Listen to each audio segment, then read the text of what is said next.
తిరిగి BCN news కి స్వాగతం. విపత్కర పరిస్థితుల్లో బాధితులను ఆదుకునేందుకు స్వచ్ఛంద సేవా సంస్థలు ముందుకు రావడం అభినందనీయమని బేమడోలు తహసీల్దార్ రమాదేవి పేర్కొన్నారు. విజయవాడ వరద బాధితుల సహాయార్థం బేమడోలు మండలం గుండుగొల్ను గ్రామానికి చెందిన మావులేటి మధుసూదన్ రాజు ఫౌండేషన్ తరపున 1700 కుటుంబాలకు నిత్యావసర సరుకులను పంపిణీ చేస్తున్నట్లు తెలిపారు. బేమడోలు తహసీల్దార్ రమాదేవి పాల్గొని విజయవాడ తరలిస్తున్న 2 వ్యాన్లను జెండా ఊపి ప్రారంభించారు. తహసీల్దార్ మాట్లాడుతూ గడిచిన 18 ఏళ్లుగా సమాజానికి మేలు చేయాలనే సంకల్పంతో గుండుగొల్ను మధుబాబు ఫౌండేషన్ చేస్తున్న సేవలు వెలకట్టలేనివని పేర్కొన్నారు. సంస్థ సెక్రటరీ మావులేటి వెంకట్రాజు, జనసేన నాయకులు మామిళ్లపల్లి కాళీబాబు మాట్లాడుతూ మావులేటి మధుసూదన్ రాజు ఆశయాలకు అనుగుణంగా ఆయన కుమారులు కృష్ణప్రసాద్ వర్మ, రాంప్రసాద్ వర్మ లాభాపేక్ష లేకుండా సేవా కార్యక్రమాలు చేపట్టడం అభినందనీయమని అన్నారు. ఈ కార్యక్రమంలో ఫౌండేషన్ సెక్రటరీ మావులేటి వెంకట్రాజు, మాజీ ఉప సర్పంచ్ మామిళ్లపల్లి కాళీబాబు, బొబ్బిలి శ్రీనివాసరావు, కృష్ణంరాజు, సతీష్ కుమార్, ముఖేష్ రాజు, కృష్ణమూర్తి మాస్టారు, వీఆర్ఓలు శంకర్, గోవింద్ తదితరులు పాల్గొన్నారు.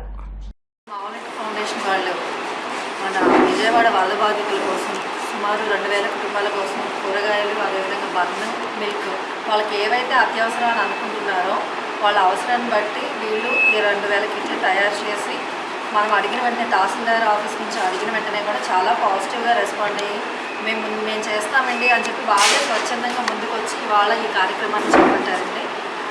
విపత్తుల సమయంలో మనం కొంతమందికి అండగా ఉండడం అనేది మనం చాలా హర్షించదగ్గ విషయం. మానవ సేవ అని చెప్పేసి అది వీళ్ళు ప్రూవ్ చేసుకున్నారు ఈ ఫౌండేషన్ అనేది.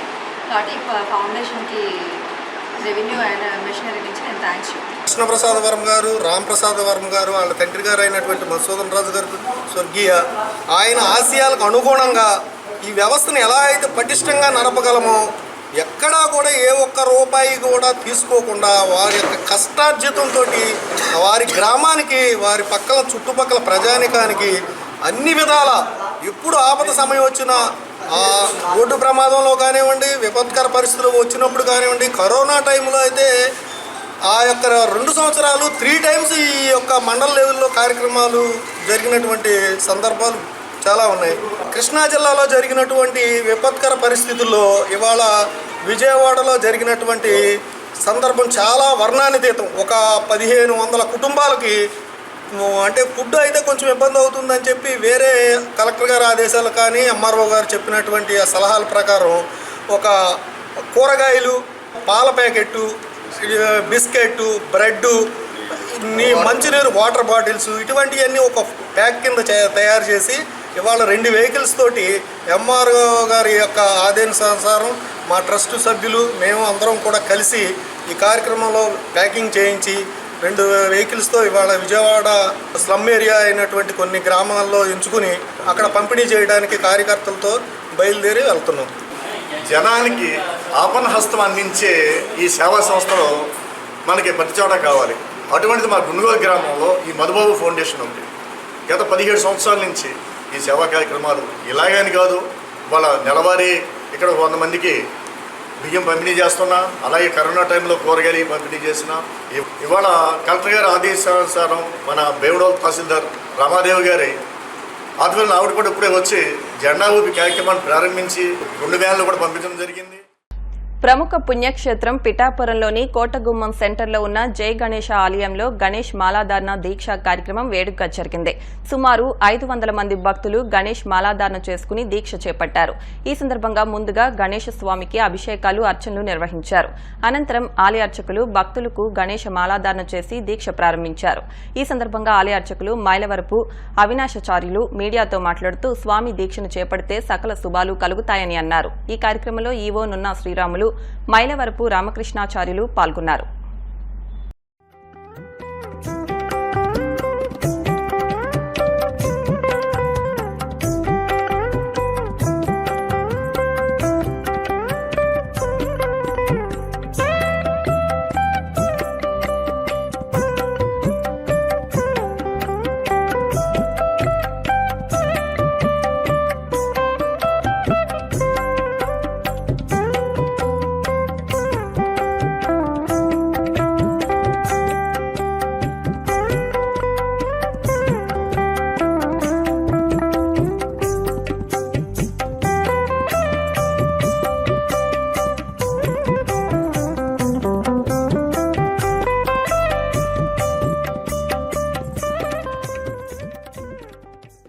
దత్తాత్రేయ స్వామి ప్రథమ అవతారం శ్రీపాద శ్రీవల్లభ స్వామి జన్మస్థలమైన పిఠాపురంలో శ్రీపాద శ్రీవల్లభ మహాసంస్థానంలో స్వామివారి జయంతి సప్తాహ మహోత్సవాలు వైభవంగా కొనసాగుతున్నాయి. ఉత్సవాలను పురస్కరించుకుని 6వ రోజున స్వామికి లక్ష తులసి దళార్చనను విశేషంగా నిర్వహించారు. ముందుగా శ్రీపాద శ్రీవల్లభ స్వామి దత్తాత్రేయ స్వామివార్లకు పంచామృత అభిషేకాలు పూజలు ఘనంగా నిర్వహించారు. పండితులు ఋత్వికులచే శ్రీపాద శ్రీవల్లభ చరితామృతం గురు చరిత్ర వేద పారాయణాలు దత్తహోమం నిర్వహించారు. అనంతరం లక్ష తులసి దళాలతో స్వామికి ఘనంగా అర్చనను నిర్వహించారు. ఈవో సౌజన్య ప్రభాకర్ పూజా కార్యక్రమాలను పర్యవేక్షించారు. అధిక సంఖ్యలో భక్తులు వచ్చి స్వామిని దర్శించుకుని తీర్థ ప్రసాదాలను స్వీకరించారు.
విద్యను అభ్యసించడమే కాకుండా సామాజిక సేవలపై అవగాహన పెంచుకుని విద్యార్థి సర్వతోముఖాభివృద్ధిని సాధించాలని ఎంపీడీఓ కొంకి అప్పారావు ఆకాంక్షించారు. శుక్రవారం కాకినాడ జిల్లా కరపచంద్రన సమావేశ మందిరంలో కాకినాడ గవర్నమెంట్ బీఎస్సీ నర్సింగ్ కళాశాల ఆధ్వర్యంలో 4 రోజుల పాటు ఎన్ఎస్ఎస్ సేవా శిబిరం ఉత్సాహంగా నిర్వహించారు. ఈ ముగింపు కార్యక్రమానికి ముఖ్య అతిథిగా హాజరైన ఎంపీడీఓ మాట్లాడుతూ విద్యార్థులు సేవా తత్వాన్ని అలవర్చుకోవాలని అన్నారు.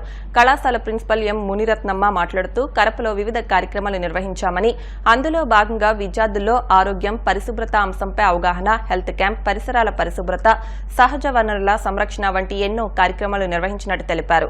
ఈ కార్యక్రమానికి సహాయ సహకారాలు అందించిన వారికి ధన్యవాదాలు తెలిపారు.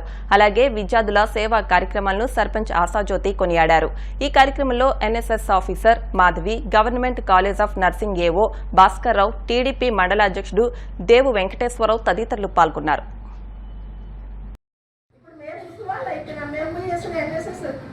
రూరల్ కానీ అర్బన్లో కానీ సర్వీస్ అనేది చేసినా సో అనేబుల్ టు డూ అనమాట. మేము చేయలేని పరిస్థితి ఉంటే కూర్చుంటే వంగలేము. కానీ మీరు అలా కాదు, మీరు యూత్ అమ్మ చేయాలి. సో ఆ హెల్త్ అవేర్నెస్ అనేది తేవాలి అనేసి వాళ్ళకు చెప్పినప్పుడు సో పిల్లలు ఫస్ట్ డే చూస్తే అందరూ నిద్రపోతూ కనిపించారు. ఈరోజు చాలా యాక్టివ్గా కనిపిస్తున్నారు sir. So with your cooperation and one more colourful day ఏమి అంటే మా ఫ్యాకల్టీ ఆల్మోస్ట్ వాళ్ళందరూ వచ్చారు. ఎందుకంటే ప్రతి ఒక్కరికి కూడా ఎన్ఎస్ఎస్ యూనిట్ మనము కాకినాడలో చేశాము అంటే అది ఎప్పటికీ ఉండిపోవాలి. ఇది ఎన్ని సంవత్సరాలు ఇప్పుడు మెడికల్ కాలేజీ 1958లో స్టార్ట్ అయింది.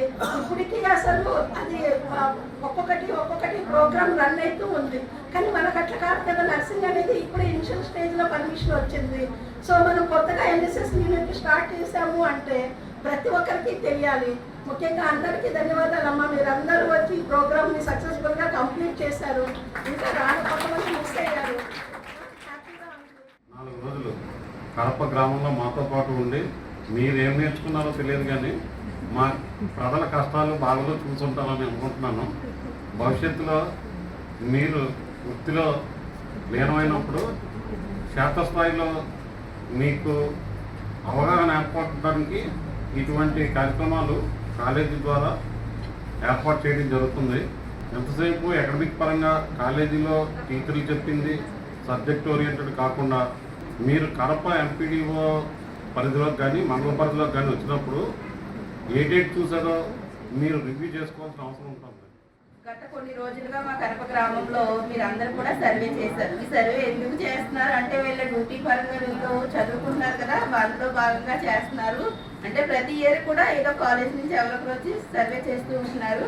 అలా మీరు కూడా సర్వే చేస్తున్నారు అనుకున్నాము. ప్రతి ఇంటికి మా ఇంటికి కూడా వచ్చి సర్వే చేశారు, డీటెయిల్స్ అన్ని కనుక్కుని.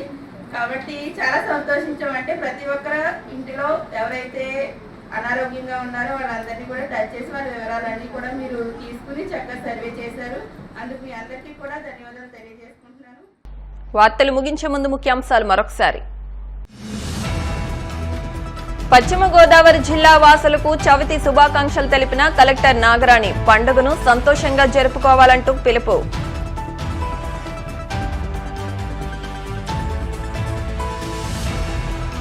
మట్టి గణపతి ప్రతిమలకే ప్రాధాన్యతనివ్వండి. ప్రజలకు పిలుపునిచ్చిన కాకినాడ రూరల్ ఎమ్మెల్యే పంతం నానాజీ.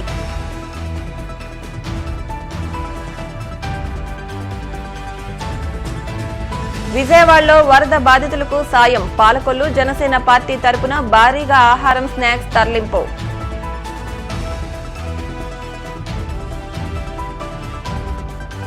పిఠాపురంలోని జై గణేశ ఆలయంలో భక్తుల మాలాధారణ. వేడుగ్గా జరిగిన దీక్ష కార్యక్రమం. ఈ వార్తలు ఇంతటితో సమాప్తం. మరిన్ని వార్తల కోసం BCN digital YouTube channel, Facebook page follow అవ్వండి. అప్డేట్ వార్తల కోసం ప్లీజ్ సబ్స్క్రైబ్.